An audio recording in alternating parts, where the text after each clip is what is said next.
और जोशीमठ को लेकर आज का ताज़ा अपडेट आपको बता देते हैं, क्योंकि यहाँ पर लगातार जो ज़मीन है वो चौड़ी होती जा रही है, क्योंकि दरारें काफ़ी ज़्यादा पड़ गई हैं। और सुबह 10 बजे आपको बता दें कि यहाँ पर एक होटल को तोड़ा जाने वाला है। जोशीमठ में हर दिन ज़मीन में दरारें चौड़ी होती जा रही हैं। सुबह 10 बजे से एक बार फिर से यहाँ पर मलारी इन माउंट व्यू होटल को तोड़ा जाने का काम शुरू होगा। तो मलारी इन होटल की छत से सामान हटाया जाएगा और आज उत्तराखंड की कैबिनेट में जोशीमठ पर चर्चा भी होगी। केंद्र सरकार जोशीमठ के हालात पर लगातार नजर बनाए हुए है। ऐसे में कैबिनेट की बैठक होगी जिसमें जोशीमठ को लेकर उनके मुद्दों को लेकर चर्चा की जाएगी। तो आज सुबह 10 बजे से मलारी इन और माउंट व्यू होटल टूटेगा। कल मलारी इन होटल की छत से सामान हटाया जाएगा। जोशीमठ में हर दिन जो जमीन है उसमें जो दरारें आ गई वो चौड़ी होती नजर आ रही हैं। ऐसे में सुबह 10 बजे से टूटेगा मलारी इन और माउंट व्यू होटल।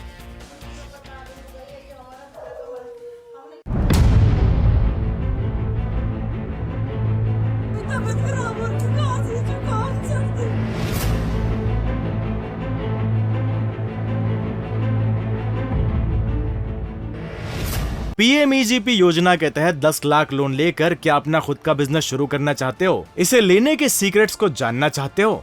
तो फ्रीडम ऐप को अभी डाउनलोड कीजिए। जोशीमठ पर आई इस आफत की घड़ी में पूरा देश वहां के लोगों के साथ खड़ा है। पीएम मोदी लगातार हालात की समीक्षा कर रहे हैं। वहीं गृह मंत्री अमित शाह ने भी हाई लेवल मीटिंग की। सीएम धामी जोशीमठ में कैंप कर रहे हैं। आज धामी कैबिनेट की बैठक है। जाहिर है बैठक में सबसे बड़ा मुद्दा जोशीमठ ही रहने वाला है। इन सब के बीच जोशीमठ के लिए काल बने दोनों होटलों को तोड़ने का काम शुरू हो गया है।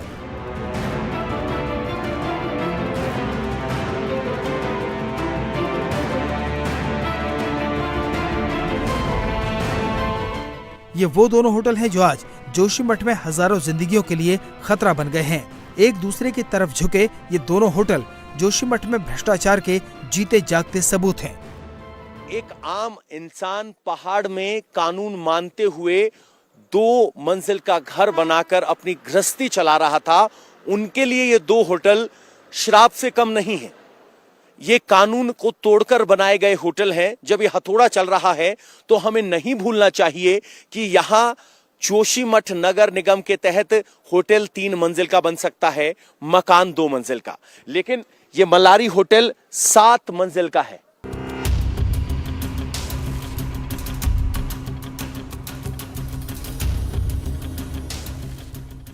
जमीन में दरारें आने के बाद 7 मंजिला मलारी इन और 5 मंजिला माउंट व्यू ऊपर से एक दूसरे से खतरनाक तरीके से जुड़ गए हैं और इस वजह से इनके नीचे करीब 1 दर्जन घर खतरे की जद में हैं। खतरे को देखते हुए इन्हें तोड़ने का फैसला किया गया है, लेकिन होटल मालिकों के विरोध की वजह से तोड़ने का काम टलता जा रहा था। आखिरकार कल होटल मालिकों के साथ मुआवजे को लेकर सहमति बनने के बाद इन्हें तोड़ने का काम शुरू किया गया। अभी सिर्फ 2 ही बिल्डिंग्स हैं जिनकी केयरफुल डिसमेंटलिंग की जानी है। सीबीआरआई की team along with 40 engineers from several districts यहाँ पर हैं। वो पूरे टाउन में डैमेज असेसमेंट कर रहे हैं और ऐसी बिल्डिंग्स को वो असेस कर रहे हैं कि कौन सी बिल्डिंग्स अभी सेफ हैं, अनसेफ हैं। लेकिन एज ऑफ नाउ ये सिर्फ 2 ही बिल्डिंग्स हैं जिनका हम डिसमेंटलिंग की कार्रवाई हम कर रहे हैं। जोशीमठ पर खतरा बड़ा है और एक छोटी सी चूक बड़ा संकट ला सकती है। यही वजह है कि प्रशासन सीबीआरआई के एक निर्देश पर काम कर रही है। होटल के ऊपर जितना भी अतिरिक्त सामान है, लूज सामान है जिसे उतारा जा सकता है, वो उतारा जा रहा है ताकि इस बिल्डिंग के वजन को कम किया जा सके। जैसे ही सामान उतरेगा उसके बाद इस होटल को तोड़ने की कार्रवाई होगी और इसके लिए बाकायदा यहाँ पर पुराने टायर भी मंगवा लिए गए हैं ताकि इनको कुशन के तौर पर इस्तेमाल किया जा सके कि ये होटल बाकी सब घरों के लिए खतरे का सबब बने हुए हैं। और सबसे चिंता की बात यह है कि मलारी होटल के ऊपरी वाली मंजिल पर जो हिस्सा माउंट व्यू से जुड़ा हुआ है उसमें नई दरारें देखी गई हैं, जिसके बाद सीबीआरआई का कहना है कि दोनों ही बिल्डिंग्स हाईली अनस्टेबल है और कभी भी गिर सकती हैं। प्रशासन इन होटलों को जल्दी से जल्दी गिराने की कोशिश कर रहा है। एक्सपर्ट की माने तो दोनों ही होटलों को गिराने में करीब 1 हफ्ते का वक्त लग सकता है। प्रशासन के लिए दूसरी बड़ी चुनौती आसमानी है। जो कभी भी यहाँ के हालात को बिगाड़ सकती है। मौसम विभाग के अनुसार जोशीमठ में 13 और 14 तारीख को बर्फबारी की संभावना की गई है।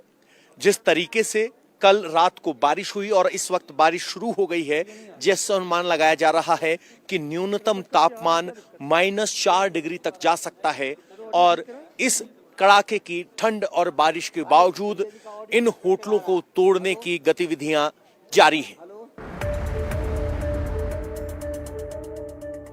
प्रशासन प्रभावित लोगों को सुरक्षित जगहों पर पहुंचाने में जुटा है। जोशीमठ के घरों में आई दरारें हर गुजरते दिन के साथ बढ़ती जा रही हैं।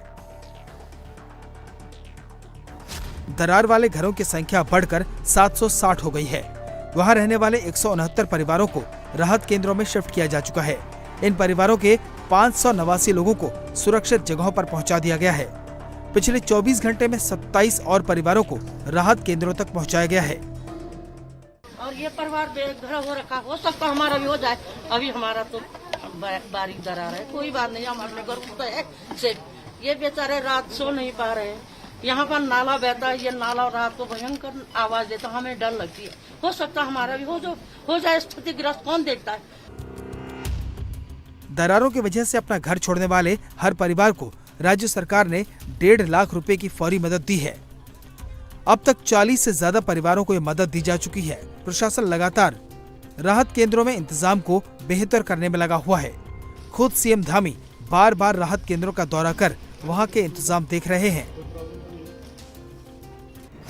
सरकार ने जोशीमठ और पीपलकोटी में राहत कैंप बनाए हैं। इन दोनों जगहों पर कुल 835 कमरों का इंतजाम किया गया है। इन कमरों में 3630 लोगों के रहने का इंतजाम है। बच्चे कहाँ जाएंगे, क्या देखा नहीं जा रहा है। जोशीमठ में आई इस आफत को देखते हुए सीएम पुष्कर सिंह धामी जोशीमठ में ही कैंप कर रहे हैं।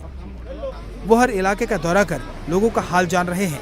आधी रात को भी सीएम धामी लोगों का हालचाल लेने पहुंच रहे हैं। किसी को कोई परेशानी ना हो, इसका पूरा ख्याल रखा जा रहा है।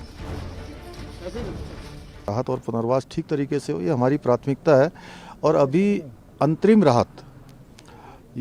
राहत की घोषणा की है और जल्दी से जल्दी हम चाहेंगे कि सभी तक अंतरिम राहत पहुंच जाए।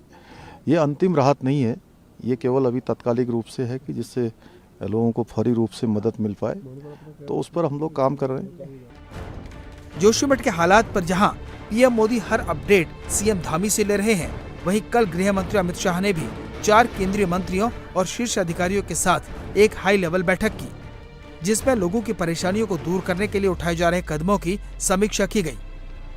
इस हाई लेवल मीटिंग में अमित शाह के साथ सड़क और परिवहन मंत्री नितिन गडकरी, जल शक्ति मंत्री गजेंद्र सिंह शेखावत, ऊर्जा मंत्री आर.के. सिंह और पर्यावरण मंत्री भूपेंद्र सिंह यादव भी शामिल हुए। इस बैठक में जोशीमठ के हालात पर विस्तार से चर्चा की गई। यानी जोशीमठ से लेकर दिल्ली तक सभी की कोशिश है कि किसी तरह देश की इस अनमोल धरोहर को बचाया जाए।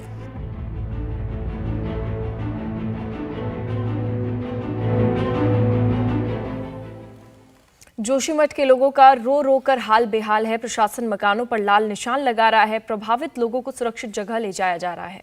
और अपने दशकों पुराने घरों को छोड़ते हुए इन लोगों को ये नहीं पता कि उन्हें फिर कब इस मकान में वापस आने का मौका मिलेगा। किसी ने अपनी पूरी जिंदगी भर की कमाई एक छोटे से आशियाने को बनाने में लगा दी, तो किसी के सपनों का घर अब हमेशा के लिए टूट गया।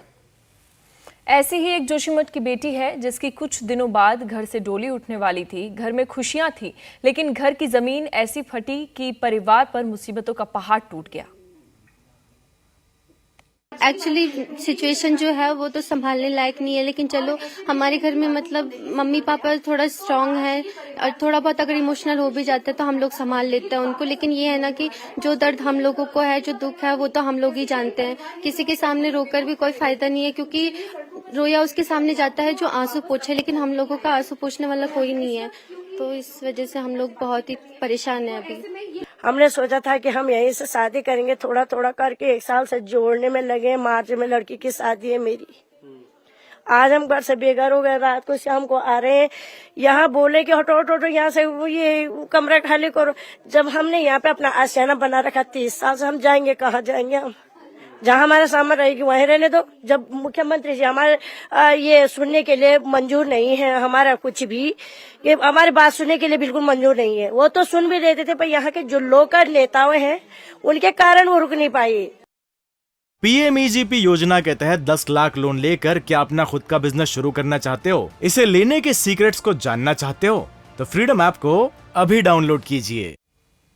ऐसे घर में हम मौजूद हैं जहां पर डोली सजनी है, शादी होनी है एक बेटी की, सब कुछ तैयारियां यहां पर हो चुकी थी, लेकिन अचानक से पूरा घर टूट गया। घर के अंदर की तस्वीरें मैं आपको यहां पर दिखा रहा हूं। पूरा घर जो है, पूरा फर्श यहां पर आप देखिए सब टेढ़ा हो गया है, क्रैक्स यहां पर आ गए हैं, जो पिलर हैं वो यहां पर टूट गए हैं। इस तरीके से बल्लियों को लगाकर किसी थोड़ा बहुत छत जो है उन्हें यहां पर रोका हुआ है। पूरे घर के अंदर तमाम दरवाजे, पिलर जो है सब कुछ टूट गए हैं।